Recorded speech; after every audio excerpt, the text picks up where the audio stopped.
నమస్తే TV triple 9 news ఇక వార్తల్లోని వివరాలు చూద్దాం. సింగరేణి ఎస్సీ ఎస్టీ ఉద్యోగస్తుల association register 140/2018 general secretary Shri Anthoti Nageswararao ఆధ్వర్యంలో భద్రాద్రి కొత్తగూడెం జిల్లా VK7 ఓసీ మరియు GK ఓసీ ఇల్లందు ఏరియాలో ఉన్న రొంపేడు ఓసీ ఫారెస్ట్ క్లియరెన్స్ కోసమే ఢిల్లీలో ఉన్న అధికార ప్రతినిధి శ్రీ గౌరవనీయులు మల్లు రవికి పూలమాలలతో శాల్వాలతో ఘనంగా సన్మానం చేయడం జరిగింది.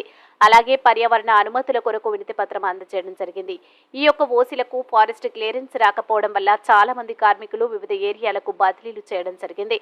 దీని వలన కార్మికుల దూర ప్రయాణం చేయడం వలన అనారోగ్యానికి గురవుతున్నారు. దీని వలన డ్యూటీలు సక్రమంగా చేసుకోకపోవడం వల్ల మరియు ఆర్థికంగా చాలా నష్టపోతున్నారు. మరియు పరిశ్రమకు కావలసిన బొగ్గు ఉత్పత్తి విషయంలో వెనుకబడిపోతున్నారు.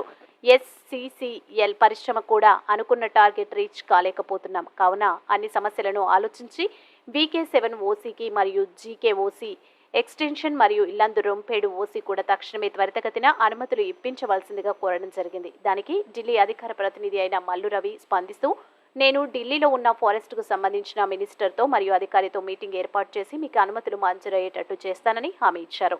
దీనికి అసోసియేషన్ తరపు నుంచి మల్లి రవికి, ముఖ్యమంత్రి అయిన రేవంత్ రెడ్డికి మరియు డిప్యూటీ సీఎం బట్టి విక్రమార్కకి, సింగరేణి ఎస్సీ ఎస్టీ ఉద్యోగస్తులు వెల్ఫేర్ అసోసియేషన్ రిగ్ 140/2018 తరపు నుండి ధన్యవాదాలు తెలియజేస్తున్నాను.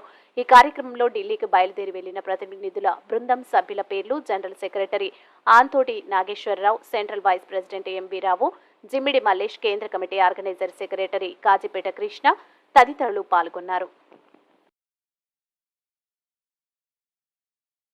వార్తలు ఇంతటితో సమాప్తం. మళ్ళీ తిరిగి ప్రసారం అయ్యే టీవీ ట్రిబుల్ 9 న్యూస్ లో కలుద్దాం. అంతవరకు సెలవు.